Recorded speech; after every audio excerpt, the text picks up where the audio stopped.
Hello friends, welcome to my channel. आज आप सबके सामने ये मेरे कुकपैड का कोई प्रमोशन नहीं है।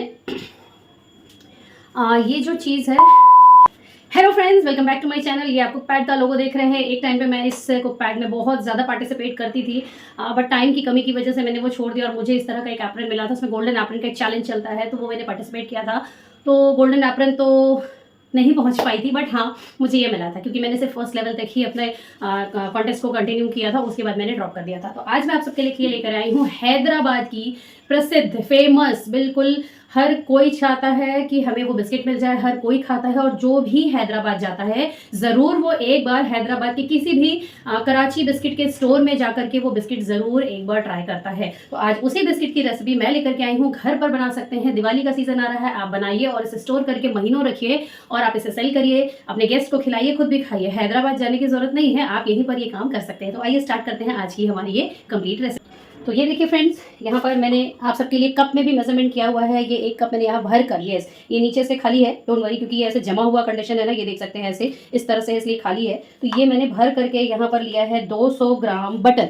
आप वनस्पति घी ले सकते हैं, मार्जरीन ले सकते हैं, जो आपको मन कर रहा है आप वो ट्राई कर सकते हैं। मैंने यहाँ पे बटर लिया है, अनसॉल्टेड बटर है, और जब इसे हम मेजर कर रहे थे तो ये हमारा 200 ग्राम का आया था। मैं मेजरमेंट आपको नहीं बता रही हूँ ग्राम में, क्योंकि आपको कप्स में मेजरमेंट ज़्यादा समझ में आता है। तो ये देखिए यहाँ पर, ये देखिए है ना पीछे से खाली। तो ऐसा भी नहीं है कि मैंने एकदम दबा दबा के भरा है, बस मैंने यहाँ पे टोटल आप सबको दिखाने के लिए। अगर आपको परफेक्ट एक कप का मेजरमेंट समझ में नहीं आ रहा है तो आप पहले उस चीज़ को मेल्ट कर लें। मेल्ट करने के बाद उसे थोड़ा सा रूम टेम्परेचर में आने दें और उसके बाद फिर आपके कप में उसे फिल करें, तो आपको परफेक्ट मेजरमेंट मिल जाएगा। तो ये देखिए यहाँ पर मैंने एक कप जो है हमारा लिया हुआ है अनसॉल्टेड बटर, और इसमें आगे हमें कुछ कुछ चीज़ें यूज़ होने वाली है जिसकी मैंने तैयारी कर ली है। तो वो मैं आपको 1 बाय 1 स्टेज आगे बताती चली जाऊंगी। सबसे पहले क्या करना है, इस बटर को आपको बिल्कुल फ्लफी होते तक, लाइट होते तक बीट करना है बहुत अच्छे से। आप हाथ से कर सकते हैं, विस्कर से कर सकते हैं, मैं यहाँ पे ब्लेंडर यूज़ कर रही हूँ।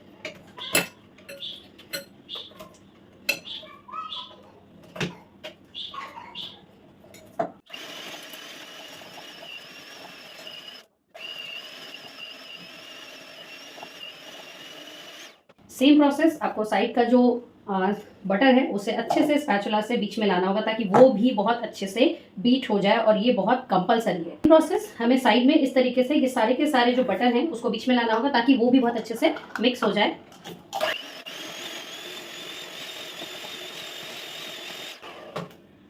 ये देखिए फ्रेंड्स, बहुत अच्छे से ये पूरा हमारा रेडी हो चुका है। व्हाइट बिल्कुल क्रीमी सा टेक्सचर तैयार हो चुका है, और क्रीमी टेक्सचर तैयार होने के बाद बारी है हमारे पाउडर शुगर की। तो कोई भी बिस्किट्स बनाते हैं, जैसे कि मैंने उसे नानखटाई में आपको खड़े क्रिस्टल शुगर के साथ भी शेयर किया था, बट आप उसमें पीसी हुई चीनी डालेंगे तो वो और भी ज़्यादा डिलीशियस बनकर के तैयार होगा। तो ये देखिए मैंने पाउडर शुगर रेडी कर रखा है, और ये भी मैं आपके सामने कप में मेजर कर रही हूँ कि मैंने कितना बटर लिया है और कितना शुगर लिया है।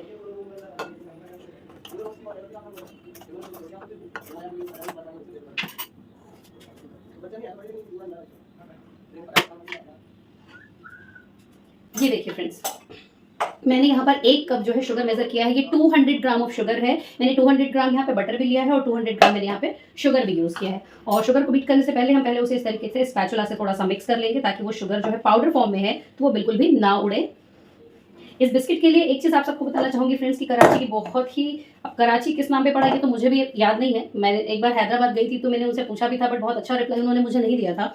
बहुत सारे इसके रीजन है जो आप गूगल में सर्च कर सकते हैं, मुझे कमेंट करने की ज़रूरत बिल्कुल भी नहीं है। बट हाँ, जो कराची के जो कुछ आउटलेट्स हैं, जो कि आपको वहाँ के एयरपोर्ट में भी मिल जाएगा, उनका एक बहुत अच्छा आउटलेट, हमने वहाँ से भी बहुत सारी चीज़ें ली थी। तो ये जो बिस्किट है इसके इतने फ्लेवर्स वहाँ अवेलेबल है कि आप वहाँ जाके कंफ्यूज हो जाएंगे कि हम कौन सा फ्लेवर लें और कौन सा नहीं। ये होता है क्योंकि जब मैंने सुना था कि हैदराबाद की बिस्किट है, कराची बिस्किट, तो मेरे को लगा सिर्फ एक कोई फेमस बिस्किट होगी जो हम लेकर के आ जाएंगे। बट जब हम उसके आउटलेट पे गए तो वहाँ के जो वेराइटीज़ हैं उन्हें देखकर हम भी कंफ्यूज थे। मैं और मेरी बड़ी वाली दीदी थी, हम लोग दोनों गए हुए थे, तो बहुत कंफ्यूज थे कि हम कौन सा फ्लेवर लें और कौन सा नहीं। तो उसमें एक फ्लेवर जो बहुत ज़्यादा मुझे पसंद आया था, वही फ्लेवर मैं आज आप सबके साथ यहाँ शेयर कर रही हूँ। ये आप देख सकते हैं मैंने अभी इसे बीट किया, अभी इसे और बीट करना जरूरी है, बट उससे पहले मैं यहाँ पर डाल रही हूँ थोड़ा सा फ्लेवर के लिए देसी घी। यस, ये मेरा घर का देसी घी है और मैं आपको दिखा रही हूँ। एक बड़ा चम्मच भर के मैंने यहाँ पे देसी घी डाल दिया है, और इसे भी हम साथ में ही बीट करेंगे। आप चाहें तो पूरा का पूरा देसी घी से भी बना सकते हैं, कोई ज़रूरी नहीं कि आप इसके लिए बटर या अनसॉल्टेड या सॉल्टेड बटर ऐसा कुछ यूज़ करें। आप इसे वनस्पति घी से भी बना सकते हैं, आप इसे डालडा से भी बना सकते हैं, आप इसे मार्जरीन से बना सकते हैं। बेकरी में जनरली लिली मार्जिन ही यूज़ होता है इन सारी चीज़ों को बनाने के लिए। अब आप देख सकते हैं फ्रेंड्स, ये नॉर्मल दूध है जो घर पे बॉईल करके मैंने रखा था, ये रूम टेम्परेचर पे आ गया है। और इसी स्टेज पर, क्योंकि अभी पूरी तरह से बीट नहीं हुआ है, तो इसी स्टेज पर मैं यहाँ पे डाल रही हूँ 2 चम्मच दूध। केवल 2 चम्मच मैंने यहाँ पे दूध डाला है। बिल्कुल भी दूध ज़्यादा ना डालें, नहीं तो आपकी जो बिस्किट्स हैं वो क्रिस्पी नहीं बनेंगी। अब मैं आपको इसका टेक्सचर दिखाती हूँ, ये कितना फ्लफी और कितना लाइट हो चुका है। और इसका जो तरीका है जानने का, वो मैंने आपको पिछली वीडियो में बताया भी था कि आप कैसे जानेंगे कि आपकी जो क्रीम है वो परफेक्टली बीट हो चुकी है। ठीक है, अब यहाँ पर देखिए मेरे पास कस्टर्ड पाउडर रखा हुआ है। मैं यहाँ पर कस्टर्ड पाउडर डाल रही हूँ। नॉर्मल चम्मच ही मैं यहाँ पे यूज़ कर रही हूँ। अगर हम इससे जाएँ तो आपको इससे भी बता रही हूँ और नॉर्मल स्पून से भी बता रही हूँ। ये 1 बड़ा चम्मच है। मैंने 200 ग्राम यहाँ बटर लिया है, इसलिए 2 बड़े चम्मच में यहाँ कस्टर्ड पाउडर डालूंगी। अगर आप 100 ग्राम लेते हैं तो कस्टर्ड पाउडर आपको 1 बड़ा चम्मच ही यूज़ करना है। ये देखिए, एक बार मैंने इससे डाला और दूसरा मैं आपको यहाँ पर मेज़र करके दिखा रही हूँ।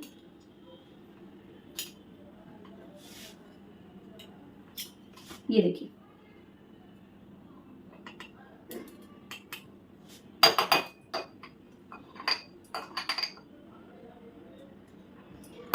तो ये आप देख सकते हैं फ्रेंड्स, 2 बड़े चम्मच मैंने यहाँ पे कस्टर्ड पाउडर यूज़ किए हैं। सादा आपको बिल्कुल भी नहीं लेना है।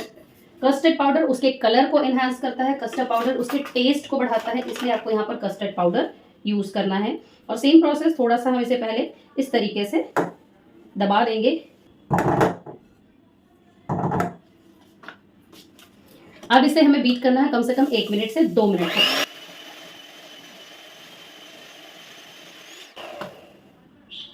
तो ये देखिए फ्रेंड्स, हमारा ये जो कस्टर्ड पाउडर के साथ सारा का सारा ड्राई इंग्रेडिएंट अब लगभग जो मैंने था वो डाल दिया है। अब सिर्फ बारी आती है लास्ट के 2 चीज़ों की।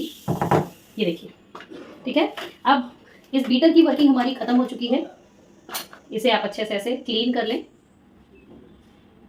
फ्रेंड्स, अब बारी आती है हमारे डो को नीड करने की और उसमें डालने की रिफाइंड फ्लोर। जो मैंने सारी चीज़ें 1 कप के मेजरमेंट में ली है, तो ये जो रिफाइंड फ्लोर है वो हम उसका डबल लेंगे।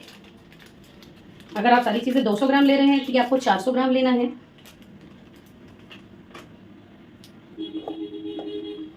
और छान कर लेना है, ये भी आपको ध्यान देना ज़रूरी है। ठीक है,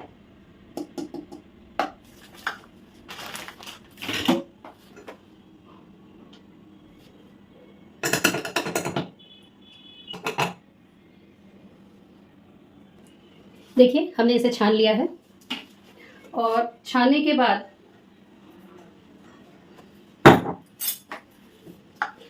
ये आप देख सकते हैं, ये डो नीडर है। ये एक ऐसा हमें मिलता है इस पर मिक्स करने के लिए, इस तरीके से होता है, आप ये देख सकते हैं। इससे आपको इसे बाइंड करना है। आप हाथ से भी ये काम कर सकते हैं, बट मैं आपको हर प्रोसेस बताना चाहती हूँ ताकि किसी के पास कोई चीज़ है तो उसे यूज़ करना नहीं आता, किसी के पास कोई चीज़ है तो वो उसे नहीं कर पा रहा, नहीं है तो कैसे करें, सारी की सारी चीज़ें आपको मेरी वीडियोज़ में मिल जाएंगी।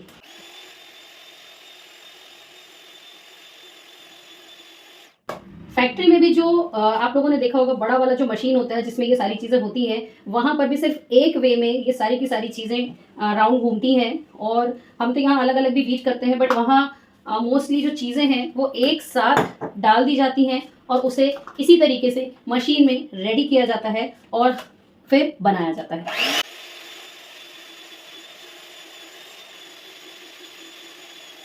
ये ऑलमोस्ट नीड हो चुका है, रेडी हो चुका है। अब मैं डाल रही हूँ इसमें अपना फेवरेट फ्लेवर, वो है पाइनएप्पल एसेंस। पाइनएप्पल का जो कराची बिस्किट है ना, वो बहुत ही ज़्यादा टेस्टी, बहुत ही ज़्यादा डिलीशियस, और उसका जो फ्लेवर होता है वो बहुत ही ज़बरदस्त होता है। तो ये देखिए मैंने यहाँ पे पाइनएप्पल एसेंस डाल दिया है।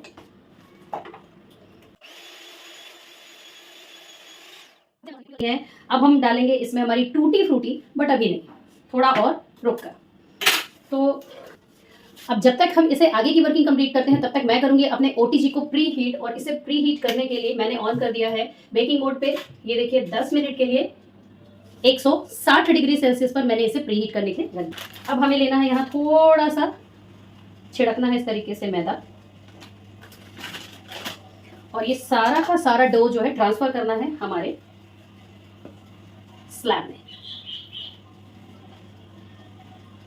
तो फ्रेंड्स, बिल्कुल क्लीन हैंड से ध्यान दीजिएगा। एक टिप आप सबके साथ शेयर कर रही हूँ, नान खटाई में मैंने उसे थोड़ा सा नीड किया था, साना था, मसला था, बट कोई भी बिस्किट्स आप बना रहे हैं तो उसमें आपको उसको ताकत लगा के मसलने की बिल्कुल भी जरूरत नहीं है, बस उसे आपको आपस में बाइंड करना है और वही हम यहाँ कर रहे हैं।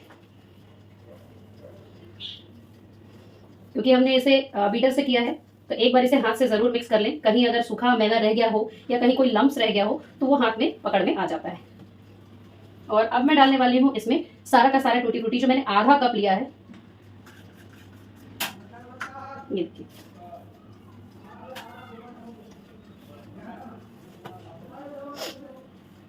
सिर्फ मैं टूटी फ्रूटी को आपस में इस तरीके से मिक्स कर रही हूँ और कुछ भी नहीं। टूटी फ्रूटी आप और भी ज़्यादा चाहें तो 2 से 3 चम्मच और बढ़ा सकते हैं, बट आधा कप इतनी क्वांटिटी में बिल्कुल परफेक्ट है। बहुत ज़्यादा भी टूटी फ्रूटी डालने से कुछ नहीं होना है, जो टेस्ट है वो वही आएगा।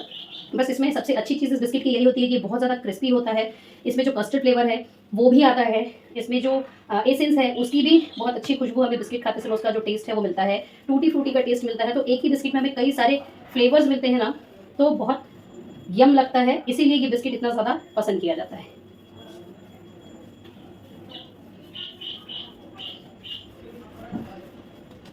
अब मैं यहाँ पे थोड़ा सा जो मैदा है वो और छिड़कने वाली हूँ। ये देखिए,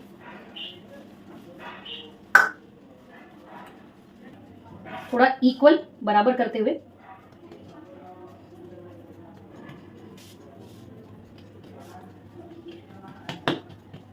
क्योंकि हम तो यहाँ थोड़ी थोड़ी बिस्किट्स बना रहे हैं, बट जो बेकरी में बनती है ना वो पूरे स्लैब में वो ये वर्किंग करते हैं। और थोड़ा सा हम इसे बेलेंगे और हम इसे नाइफ से कट करते हैं, बट उनके पास बड़ा वाला कटर होता है जो बिल्कुल एक साइज में उनकी बिस्किट्स को कट करता है। तो अगर आपके पास वो कटर है तो बहुत अच्छी बात है, आप पिज़्ज़ा कटर से भी ये काम कर सकते हैं।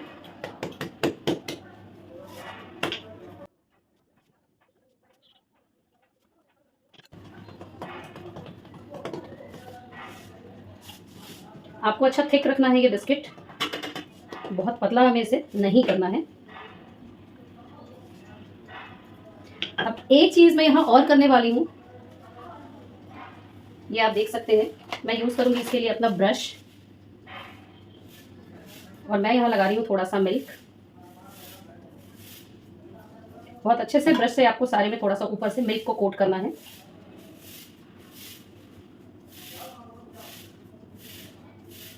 दो से 3 चम्मच दूध में आपका ये सारा काम हो जाएगा, बहुत ज़्यादा दूध की आपको इसमें ज़रूरत बिल्कुल भी नहीं है।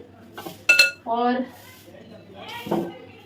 ये देखिए, ये मैंने क्रश किया हुआ जो पिस्ता है वो मैंने रखा है, जो मैं इसके ऊपर से थोड़ा सा ऐसे स्प्रेड कर रही हूँ। मैं इसी को थोड़ा डिफरेंट फ्लेवर, थोड़ा डिफरेंट लुक दे रही हूँ, ताकि हमारा जो बिस्किट है वो खाने के साथ साथ देखने में भी बहुत सुंदर लगे।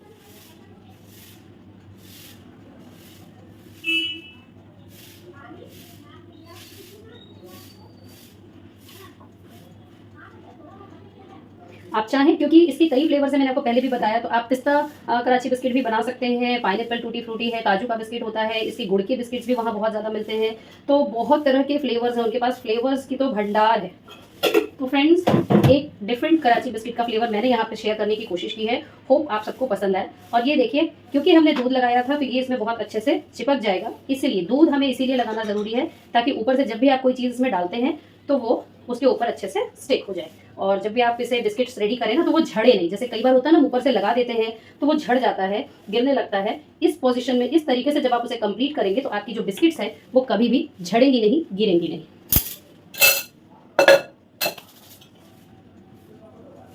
अब आपको फिर से लेना है धागा, और धागे को अपनी उंगलियों में इस तरह से फंसा करके ये जो बिस्किट्स हमने बनाई है ना उसे नीचे से निकाल लेना है।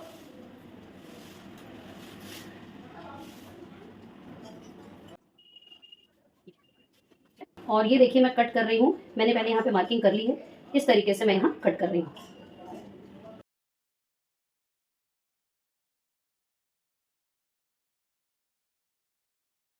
ठीक है, अब इधर से भी हम इसको एक अच्छे परफेक्ट शेप में कर लेंगे। अगर आप इससे नहीं तो आपके पास अगर पैलेट नाइफ है आप उससे कर सकते हैं बड़े बड़े शेप्स में। ये देखिए, अब मैं यहाँ साइड को थोड़ा सा इसका पहले फिनिश करके हटा रही हूँ। बेकरी वाले भी यही करते हैं, तभी उनकी जो बिस्किट्स है बिल्कुल परफेक्ट साइज में होती हैं।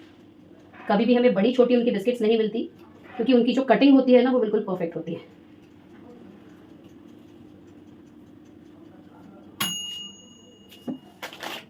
आप इस तरीके से मैदा लगा लें और फिर आप कट करें तो आपकी बिस्किट्स में थोड़े बहुत भी जो ये डो जो है चिपकने के चांसेस होते हैं वो देखिए नहीं होगा। ठीक है,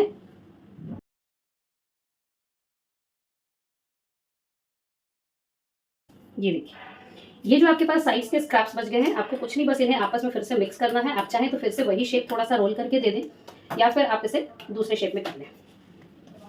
बेकरी वाले जो है ना ऐसे पैलेट नाइफ यूज़ करते हैं और पैलेट नाइफ से ये देखिए ये उन्होंने उठाया और वन बाय वन इस तरीके से प्लेस कर दिया। बहुत उनकी मतलब वर्किंग देख करके तो मन खुश हो जाता है कि काश यार हम भी इस तरीके की वर्किंग कर पाते। तो इसे मैंने बेक किया है 160 डिग्री सेल्सियस पर पूरे 15 मिनट के लिए। अगर आपका टेम्परेचर बहुत ज़्यादा हाई है, जैसे मॉर्फी रिचर्ड्स वगैरह आप यूज़ करते हैं, तो आपको इसे 11 से 12 मिनट के लिए बेक करना है। ये देखिए, बाकी मैंने इस तरीके से कटिंग्स रेडी रखी हैं। ये पूरी तरह से जब ठंडा हो जाएगा तो मैं इसे प्लेट्स में इस तरीके से निकाल लूँगी, क्योंकि मुझे सेकेंड बैच भी रेडी करना है। और ये मैं सारी जो कुकीज़ है ये बना रही हूँ नवरात्र के लिए, मुझे किसी पंडाल में देना है, इसलिए मैं यहाँ के लिए बना रही हूँ। आप भी बनाइए और ज़रूर कमेंट करके बताइए कि आपको मेरी ये बनाई हुई मैसिव फ्रूट बिस्किट, जो कि हैदराबाद की कराची फेमस कराची बिस्किट है, वो आपको कैसे लगी। इससे रिलेटेड एक और बहुत अच्छी रेसिपी है कराची बिस्किट बनाने की ही, जो थोड़ा डिफरेंट वे में है, उसे भी मैं जल्दी आप सबके साथ शेयर करूंगी। अगर आपको ये पसंद आई हो तो लाइक शेयर सब्सक्राइब करें और कमेंट करके बताएं कि आपको कराची बिस्किट की दूसरी रेसिपी चाहिए या नहीं। फिर मिलूंगी, बाय बाय।